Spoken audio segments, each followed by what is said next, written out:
It was on the same break. All right, guys. As the outlets. Good morning. Got water. Okay, Do something else. So I got this. starting with our summary from last time. So we had that Joseph interprets dreams in prison. The cupbearer forgets and remembers Joseph, leading Pharaoh to put Joseph in charge of all of Egypt. That was our title. The summary was, I made my first mistake. There are 2 birthdays in the Bible. Technically, Job, the story of Job, maybe you could call the kids' parties their birthday parties. It doesn't say it, though, so I'm sticking with 2. But the cupbearer and the baker have dreams. Joseph interprets them. The cupbearer is pardoned. The baker's hanged. The cupbearer forgot about Joseph for 2 years. Pharaoh has a dream. Pharaoh's magicians could not interpret it. Cupbearer remembers Joseph. Joseph's put in charge of all of Egypt, second only to Pharaoh, and Joseph is married to Asenath, priest of On's daughter. So that one is in the bucket. So now we'll pick back up with what we did last week. So we had a title from James this week. Thank you, James. Joseph prepared Egypt for famine, attracting his brothers to buy food, and Joseph tests them to get Benjamin to Egypt. So that's Genesis 41, verse 45, through the end of chapter 43. So what happens in that section? Give me some events. 41-45 is where we start.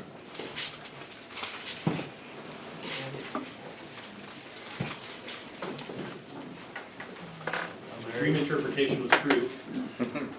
The dream interpretation came true. Very good. Very good. What's next? 2 sons were born. Very good. Joseph, Joseph. his wife, Nancy. Asna. Yep, very good. Ephraim and Manasseh. Okay. Then what?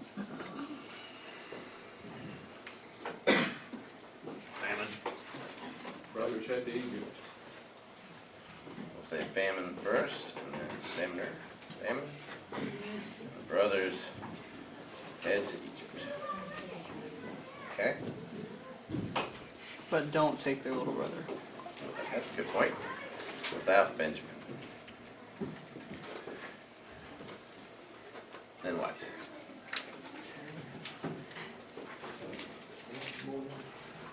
Joseph accused him of spies. Yeah, perfect. Yep. Joseph accuses them. That basically Joseph having a little fun with them. Yep.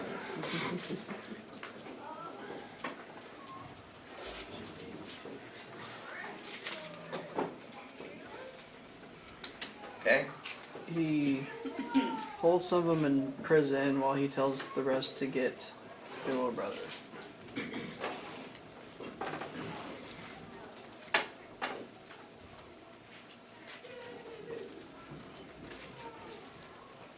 Okay. Actually, our famine should probably say plenty and then famine. What else we got? He put their silver back in the bags with the grain. Yep. Back in the bags.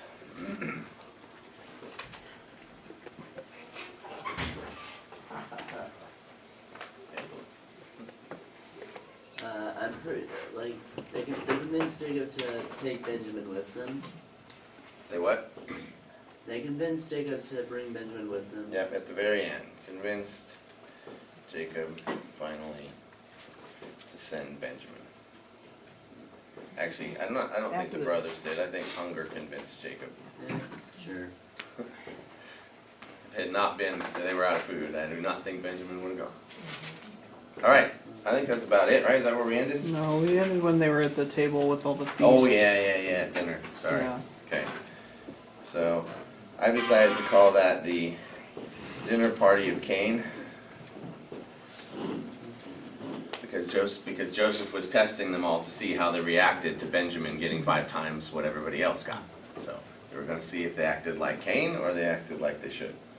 Well, when they went back with Benjamin, they took back with Ooh, that is- the silver that he sent. That's gonna come up this week.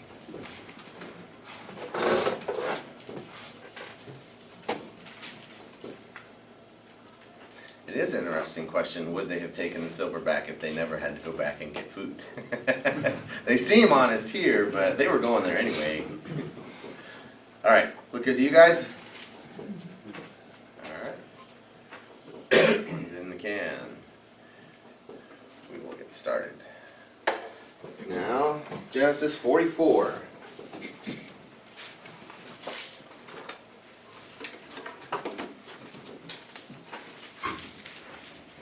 Verse 1.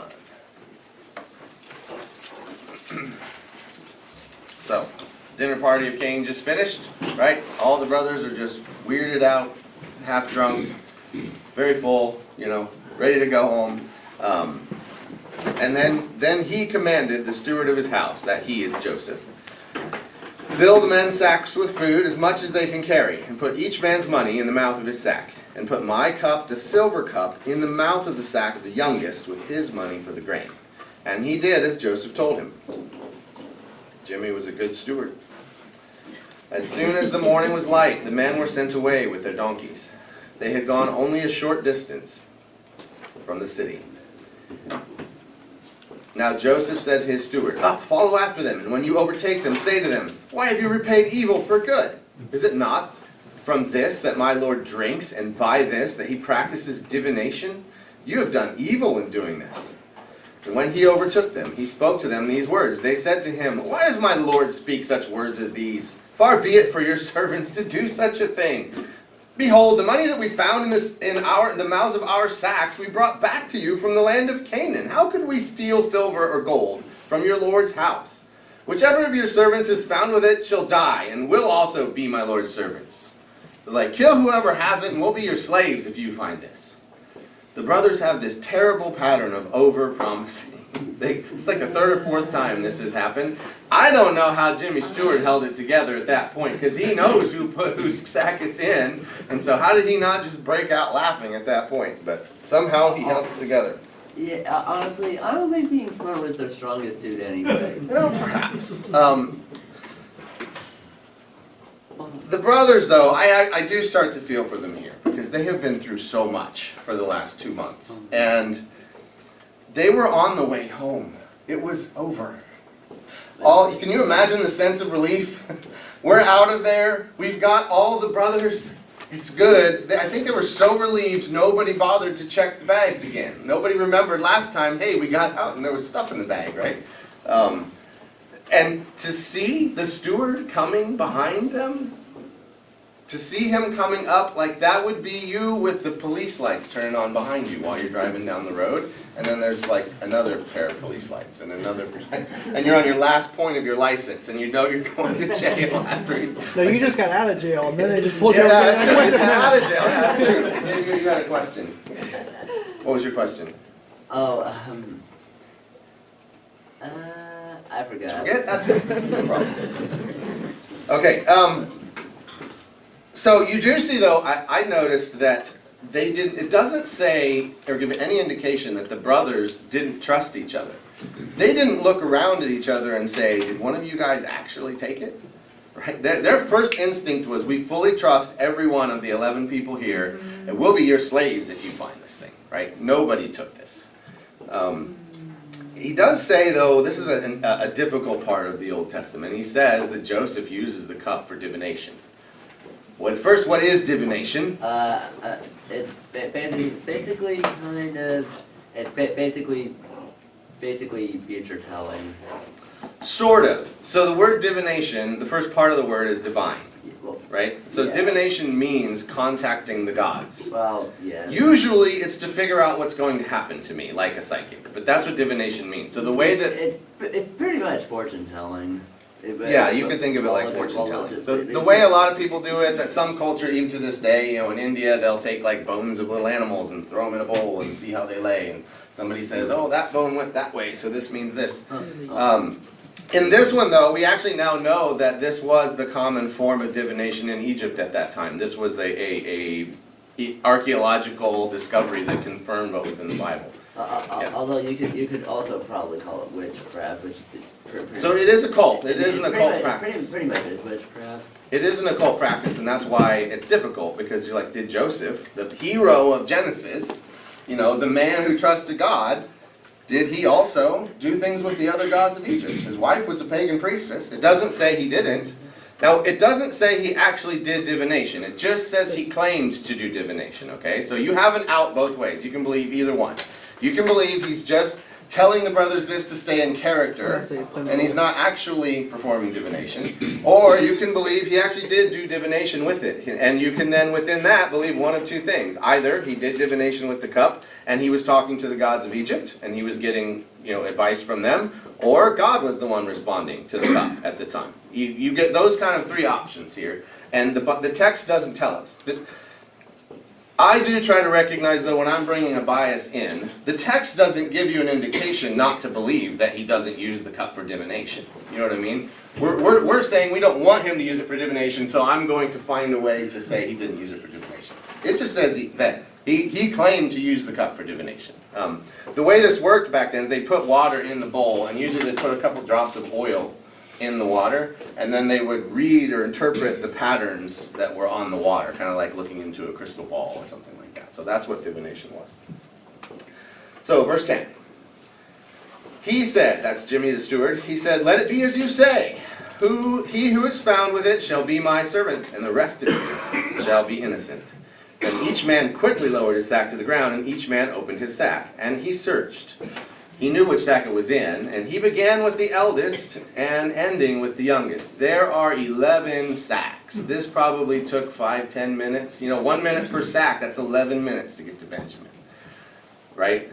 And they're like, what are they going to find? This is where they remember now their money was in their sack before. None of us remembered to check what's going on.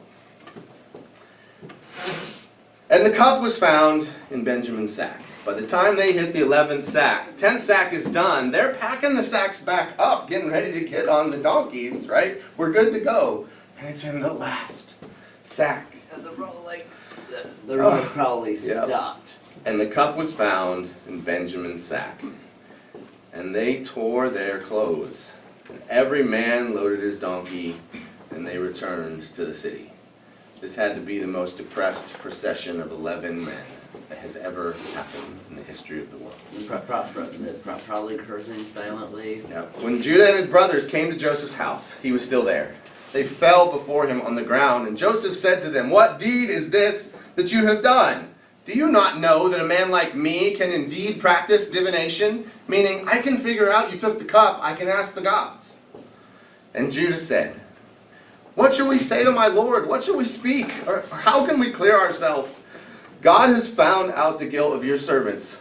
Behold, we are my Lord's servants, both we and also in whose hand the cup has been found." But he said, "Far be it from me that I should do so. Only the man in whose hand the cup was found shall be my servant. But as for you, go up in peace to your father." Joseph gave them an exact opportunity to repent or to choose to continue the exact same sin they did before. I mean, all the conditions were right. They could definitely have just said, okay, Benjamin had the cup, maybe Benjamin took it, we go back to Dad, we're like, "Dad, we did what we could, we can't fight the entire army of Egypt, so Benjamin had the cup, we had to come back." This was their opportunity to get rid of him. If it had been Joseph, they would have taken it in a heartbeat. Right? It is the perfect recreation of that situation. Because now, they aren't even in the position where they have to fear Egypt. They're not doing it because Joseph's power is forcing them into it, right? They're out. That out of just going back home makes it so that it's not like the gun is to their head and you have to leave Benjamin or something like that. It's like, you have the option now, guys. But the brothers have had a change of heart. Judah's little speech here says that the brothers have agreed all for one and one for all at this point. This has changed among those brothers. They said, "We're staying here as slaves. We are not leaving Benjamin behind." And think about how hard that was for them to do that. The brothers, what they're specifically showing care for with Benjamin is their father's love for his favorite son instead of them. That's what they're showing respect for. Jacob has told them their whole lives, like we talked about last time, that I don't want you, I didn't want your mother, I love Benjamin the most, and the very thing that they have to offer themselves up as slaves for is for dad's favoritism of Benjamin. Meanwhile, Have he's to still bring Benjamin still back. starving. Jacob? We'll stay here. Yeah, we'll stay here. Yeah, that's Yeah, true. all right. That's true. He is still starving. But Also, let's be real here. Jacob has never really never seemed to bother him anyway. I mean, this was made of his mind that cheating his brother and tricking his father. So yeah, but he does love Benjamin. I mean, it's Well, legit. So his I- brother's I'm just offering saying, to like- offer your life as a slave I'm in just saying, ransom. like, his good Hang on, Dave. To offer your life as a slave in ransom for the favorite son, the favorite child you grew up with, is truly honoring your parents as the fifth commandment told us to do. Fifth commandment's not there yet, but the fifth commandment did not say love your parents. The fifth commandment said honor your parents, honor your mother and father. You don't have to love your parents. If you do love your parents, consider yourself one of the blessed of the earth, okay? It is a wonderful blessing. There are a lot of people who don't, but even if you don't, God says you have to honor them in their position, even if they're a bad parent. Well, and Benjamin and Joseph are only their half brother. They weren't. They had True. their mother, you know. So Yeah. that could That's true. play into it somewhat. That's true. Jacob is their full father, and so they are looking out for Jacob. So even if you don't love your parents, you should still talk to them once a week. You should call them. And if they're going to just yell at you for an hour, just lay the phone down for a little bit and get back up. Like, your duty is to stay in contact with your parents. One day, do know that God will show them their error, and they will see what it was like for you on the other end of that phone. But also be aware that one day God's going to show you your errors too. So you're going to see what you did wrong with your kids. And here, really, there could not be any more perfect picture of honoring your father and mother, in my opinion, in this story. But Judah says, God has found out the guilt of your servants. There is such a double meaning to that. Isn't it weird? All the rest of us in this situation, the first thing we would say is, we don't know how the cup got in the bag. We didn't take it. We were framed. All of us would say that first. He did not open with that. All he did was say, what can we say? What can we say? Please have mercy on us, right? He said, God has found out the guilt of your servants, and I think he could say that with a straight face because Joseph is hearing him mean, the cup was in the bag, it's our guilt that God has found out. And Judah is saying, we sold Joseph into slavery, and that's the guilt that God has found out. Like, that's why this is happening to us, and we're kind of accepting it. So, verse 18, then Judah went up to him and said, O my Lord, please let your servant speak a word in my Lord's ears, and let not your anger burn against your servant, for you are like Pharaoh himself. He says basically, can we just go talk in private for a minute? And so he pulls Joseph off to the side, got his arm around him, and they're whispering back and forth. And we are about to read what a lot of people, secular and religious alike, have called the greatest plea in all of world literature. What Judah's plea to Joseph here is really heart-wrenching. So here we go. My Lord asked his servants, saying, have you a father or a brother?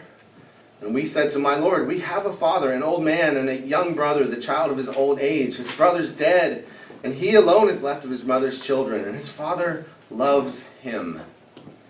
And then you said to your servants, bring him down to me, that I may set eyes on him. And we said to my Lord, the boy cannot leave his father, for if he should leave his father would die. And then you said to your servants, unless your youngest brother comes down with you, you shall not see my face again. And when we went back to your servant, my father, we told him the words of my Lord. And when our father said, go again, buy us a little food, we said, we cannot go down. If our youngest brother's not with us, then we will go down, or is with us, then we will go down.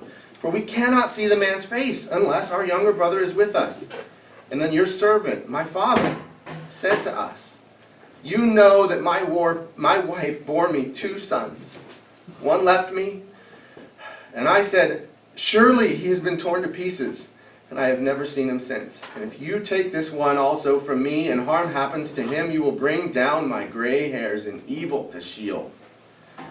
Now, therefore, as soon as I come to your servant, my father, and the boy is not with us, then as his life is bound up in the boy's life, as soon as he sees that the boy is not with us, he will die. And your servants will bring down the gray hairs of your servant our father with sorrow to Sheol. For your servant became a pledge of safety for the boy to my father, saying, if I do not bring him back to you, then I shall bear the blame before my father all my life. Now, therefore, please let your servant remain instead of the boy as a servant to my Lord, and let the boy go back with his brothers. For how can I go back to my father if the boy is not with me? I fear to see the evil that would find my father. And then Joseph could not control himself before all those who stood by him. And he cried, make everyone go out from me. So no one stayed with him when Joseph made himself known to his brothers. And he wept aloud, so that the Egyptians heard it, and the household of Pharaoh heard it. And Joseph said to his brothers, I am Joseph. Is my father still alive? I'm going to pause there. Joseph is revealed. We finally get an answer in Genesis. It's, about 35 chapters later, 40 chapters later, to the question Cain asked God. When he asked him where Abel was, he said, I don't know, am I my brother's keeper? And now we know. Judah has said, I am my brother's keeper. That's the answer. Yes, you are. It is still amazing that Judah, even in his private conversation, makes no appeal to the extenuating circumstances that's going on here. It is pure self-sacrifice. Judah offers himself as a sacrifice to the god Pharaoh for his half-brother, purely because the father asked him to. Sound like anybody else that we know? That's what Judah has just done.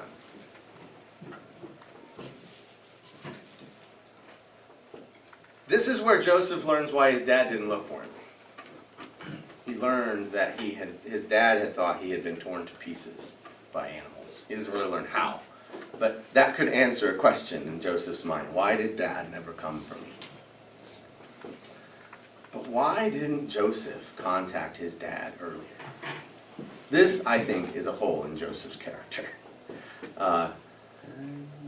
Jacob thought he was dead. That's why he didn't look. Joseph knew Jacob was alive, and he never sent anybody to say, Dad, I'm not dead. Why didn't he do that? The only reason I can think of is if he had, his dreams would not have come true in order. Jacob would have come right away, first thing, right? We had to get through the famine. We had to do the story in this order, or God's plan would not have been fulfilled. So I don't know if if Joseph wanted to and God told him no. This is not the plan. Don't worry. It's going to happen. Okay? But you can't do it that way. But I had never thought about that until I heard one of these commentators suggest that. Why didn't Joseph go back? He could have sent somebody. He didn't have to go. Say, Dad, I'm alive. Joseph has a change of heart. He can't control himself. I don't blame him. I tear up a little every time I read this story, and I'm not even in it. He could not control himself, and I think the reason is that this is the first time in his life that he realized his brothers were victims too. He heard Judah essentially making the case that his dad doesn't care about them, and he only cares about Benjamin, and I think it struck Joseph finally what kind of pain his brothers had been in their whole life. I don't think he felt that when he was 17. Especially when he kept telling them all the stories of how great he was going to be, He didn't know that. But now that he's basically 40, I think he saw it. And Dennis Prager, the commentator, pointed out that, when someone does open up to you about pain in their life, it inevitably makes you closer to them, right? It's very hard not to get closer to somebody who has shared some kind of pain with you, and that's what Joseph's feeling right now. A lot of times the people that we don't know well are just people that we don't know their pain, and so we we start to imagine subconsciously that they just don't have pain in their life, that their life is going great, and that leads us to dislike them. And then once you actually have a real conversation with them, you feel better about them, like you feel closer to them. And to realize how much that happens to you, I don't know if you've ever had it happen to you in your life, it's happened to me a couple times, where someone, if you open up to someone, and instead of like getting closer to you, they use it against you or they mock you for it, that is like traumatizing in your life. That you expected sympathy and what you got was derision. I mean, that's tough. Aaron, Yeah. just a thought too, I just whispered this, Michael, but like, he was also a dad now. Oh, that's a really good point. I Yeah. mean, you know, like, when you're not, like, I know as a teacher, I was not a good teacher till I had my own kids. I was much better, because I could understand kids and relate to that, so maybe Good point. part of it too was like, he's a dad now, he's got his own kids and he can kinda, That's a good point. I wonder if he was trying not to show favoritism to Ephraim and Manasseh too. So now he's like, whoa, Dad really screwed up. That's a good point. I like that. There are, however, people who do try to manipulate that. They'll exploit that in you and they'll overshare just to try to force you to like them. You know any people like that? It happens both ways. So, we get here to kind of Joseph revealed, and there is some amazing parts of this story that you don't see unless we draw them out. So I'm going to draw them out a little bit. So what I did here was resources, that one. There's an inclusio. It's very, very cool. So what I did in here was I took all the text of Genesis 37 where I think the inclusio is starting, and I just pasted it all on a big Word document. We're not going to go back and reread all the stuff we already read, right? But I want you to see where it is and how it encloses that story. And so we just heard what Judah said, right? He promised, he had this idea, he put out the suggestion, hey, somebody should be a slave, it's going to be me. Now let's look at what Judah said when this story started. Then Judah said, come, let us sell him to the Ishmaelites.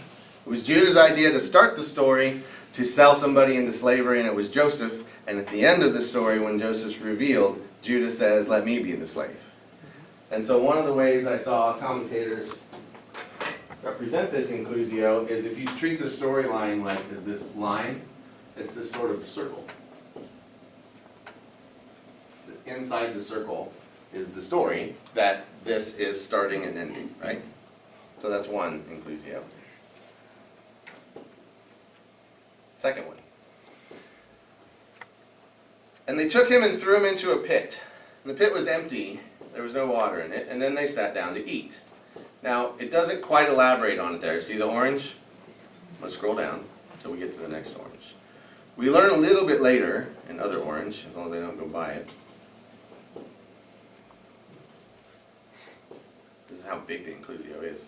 That we saw the distress of his soul when he begged us, and we did not listen. The story starts with Joseph crying. How does the story end? And then Joseph could not control himself, and he cried. We get another concentric circle. Circles inside of circles. And now this is the coolest one I have ever seen. If you did not know Hebrew, and you were not a meticulous studier of the Bible, you would never see this. I never saw this. There's a Jewish commentator named Nachum Sarna who made the Jewish Publication Society's commentary on the Torah. And he recognized something that is just absolutely fascinating. So I've highlighted some words down through here in the middle of the story. When we get to the highlights, we're going to start counting them.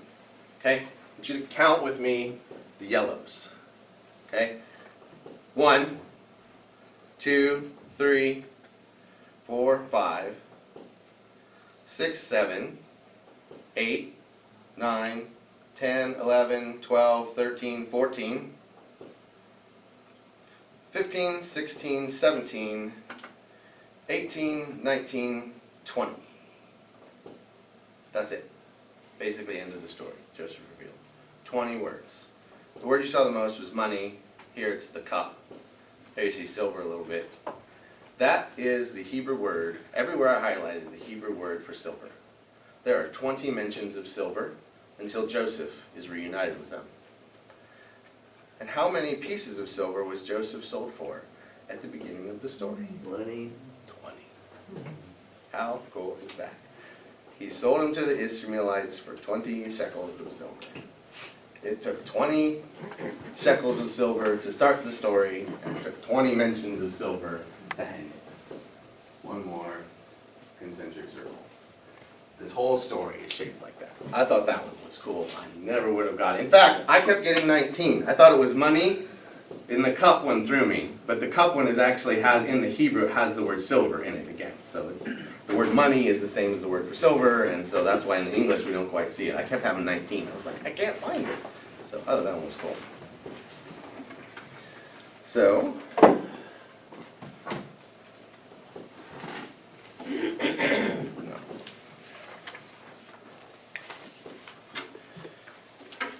chapter 45, verse 4. We'll pick back up on the middle of verse 3. Joseph said to his brothers, I am Joseph. Is my father still alive? But his brothers could not answer him, for they were dismayed at his presence. So Joseph said to his brothers, come near to me, please. And they came near, and he said, I am your brother Joseph, who you sold into Egypt. And now do not be distressed or angry with yourselves, because you sold me here, for God sent me before you to preserve life. For the famine has been in the land these 2 years, and there are yet 5 years in which there will be neither plowing nor harvest. The brothers didn't know this.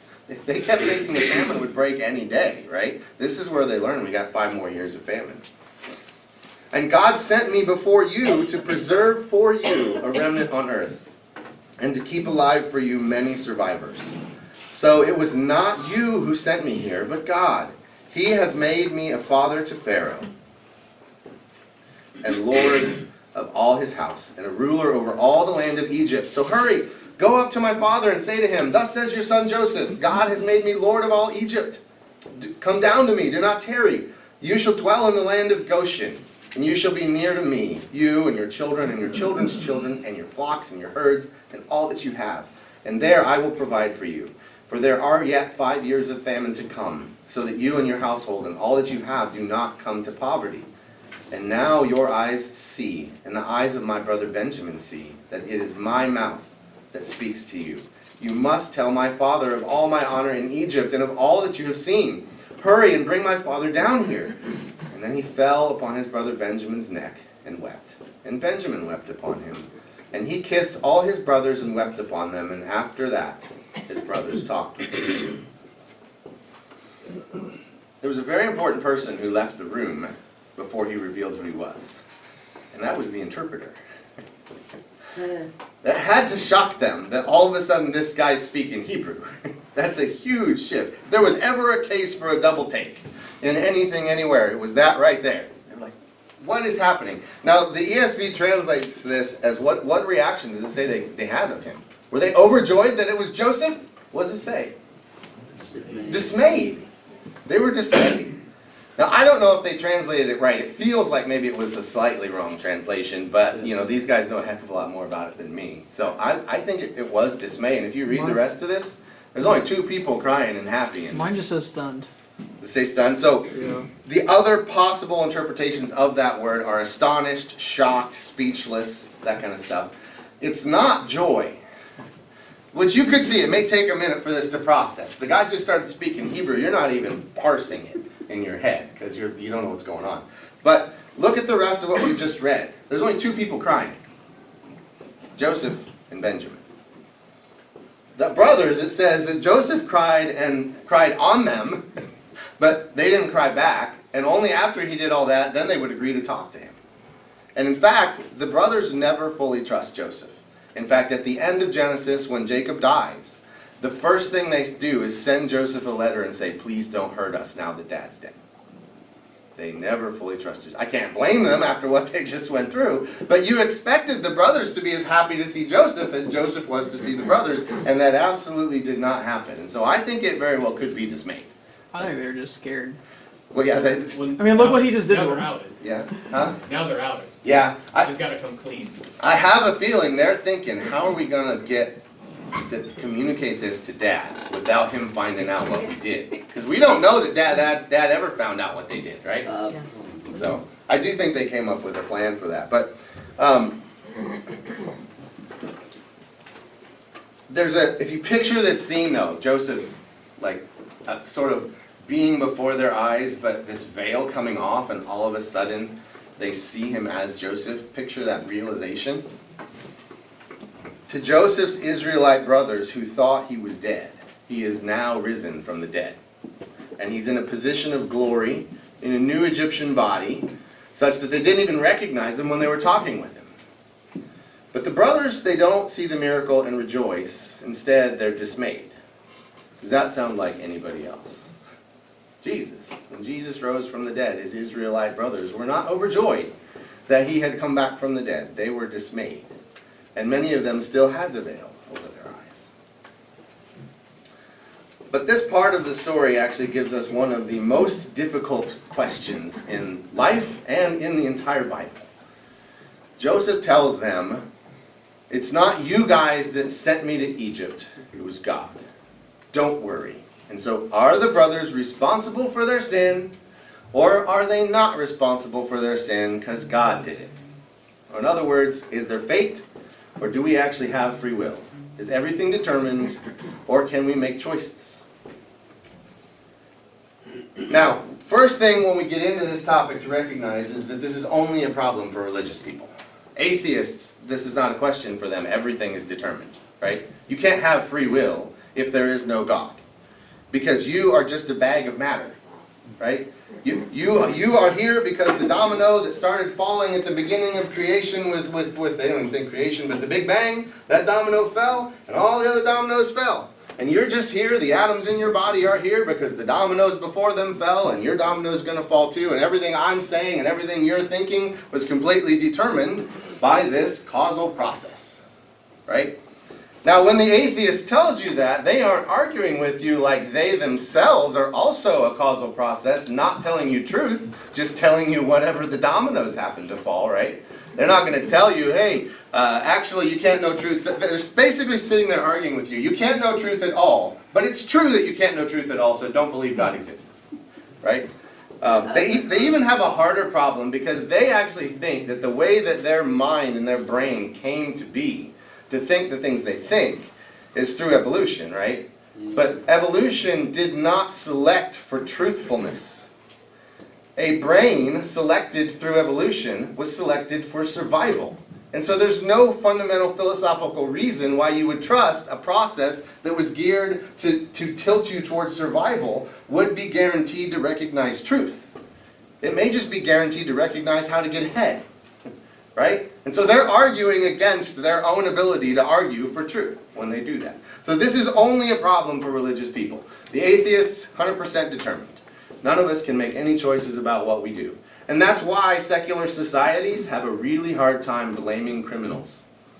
That's why the more secular our society has come, the less we punish the criminals. Because when they go to court, the judge, you see the leftist judges now say, it's not your fault, it's your circumstances. It's not your fault that you murdered that girl, you know, we'll give you 3 days in jail and now you can get out. And you think that's like an exaggeration. That's exactly what happens now.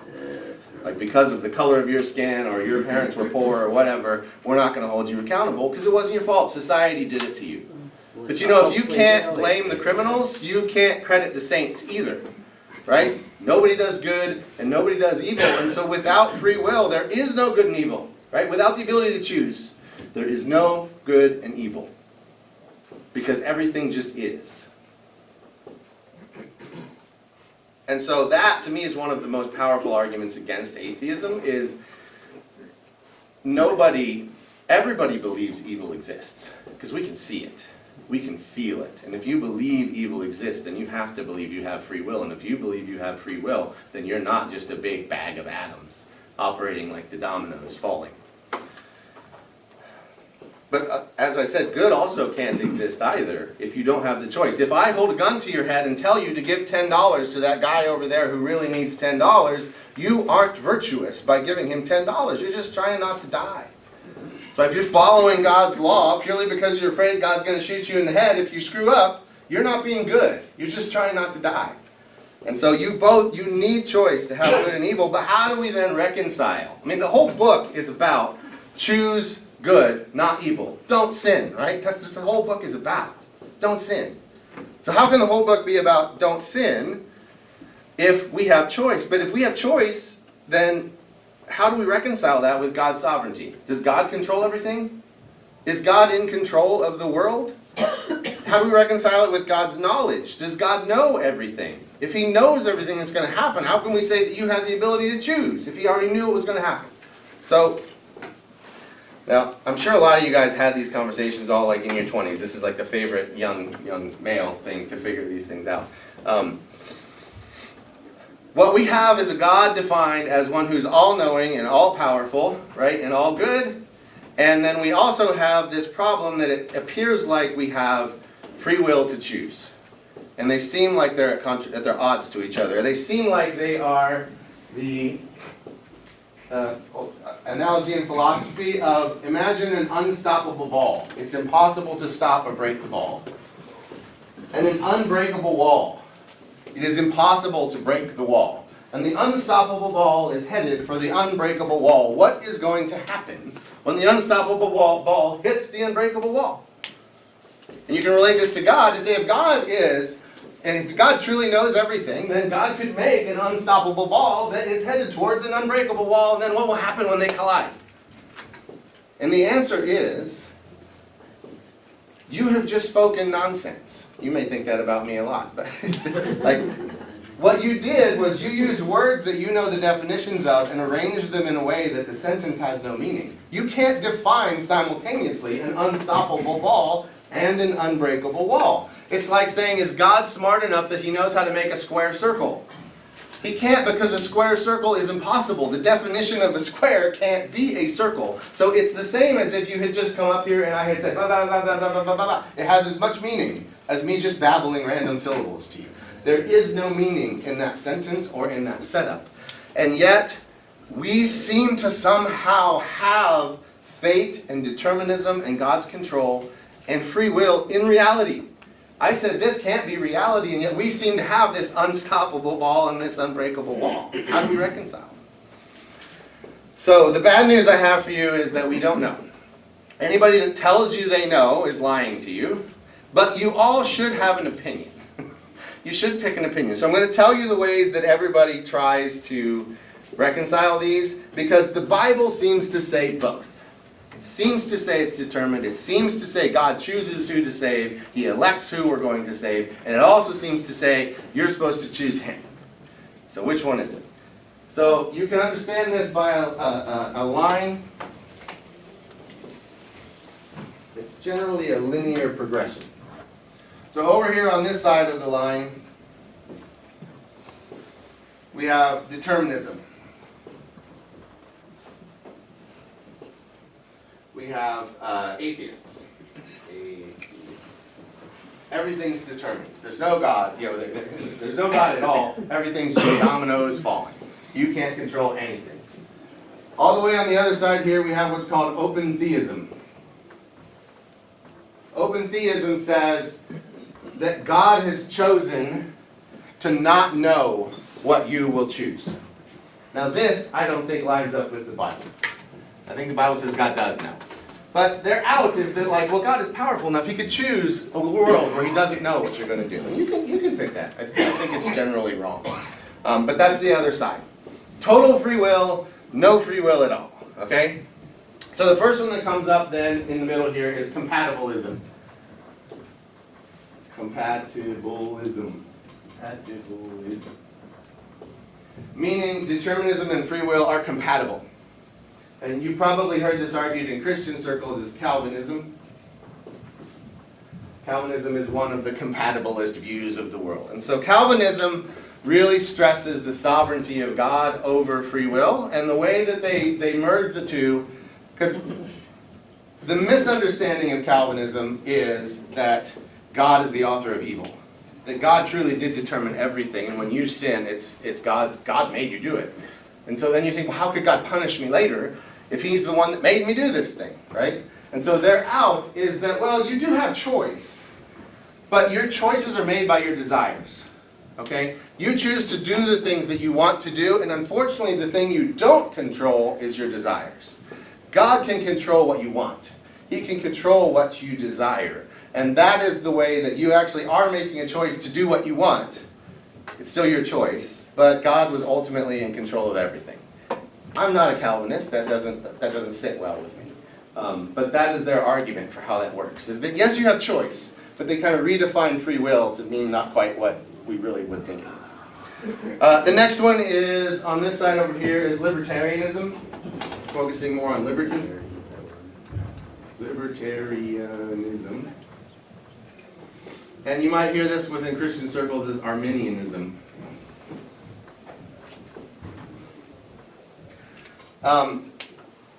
So Arminianism sort of goes to the other side, that you can choose independently of your desires. That given the exact same situation and the same set of desires, there is a you that actually could have chosen differently and you didn't. And that kind of makes it hard with God's sovereignty, because you're kind of like, well, if you really truly could have chosen, then how did God control this, right? How is God in control if you really are in the driver's seat making the calls? And then in the middle, there's a guy named, I don't remember his first name. His last name was Molina, because it's called Molinism. Another way of knowing this is middle knowledge. This is more where I sit, but this is why I say nobody really knows. You're not going to be fully satisfied with any one of these answers, I promise you. So that's why if somebody tells you it's definitely that one, like they've leaped to a conclusion and they're trying to get you to do it. I am more of a Molinist. And so what Molinism says is that God's knowledge is so good that he knows what you would choose in every situation. For one thing, he can travel forward and back in time, right? So he could try something out and see how it turns out. But he knows everything that you would choose in any given situation. So at every choice point of every human that has ever existed, imagine a branch. And you have the universe where you chose one way, and you have the universe where you chose the other way. And God can back up from that and see all the branches. And what he chose to instantiate in reality is a particular path through all of those branches. And so God is in control because he chose this reality over the others, where you chose differently, but it's still your fault because you made the choice in that reality. It was legit your choice, it's just that's the world God chose to make. So I wish I had a perfect answer that explained everything for you. That's my best survey of how this works, and it's this verse of Genesis that opens the door into trying to figure this out through the rest of the book. So, all right. So we will head on down in 45. So verse 16. When the report was heard in Pharaoh's house, Joseph's brothers have come. It pleased Pharaoh and his servants. And Pharaoh said to Joseph, say to your brothers, do this. Load your beasts and go back to the land of Canaan and take your father and your households and come to me, and I will give you the best of the land of Egypt, and you shall eat the fat of the land.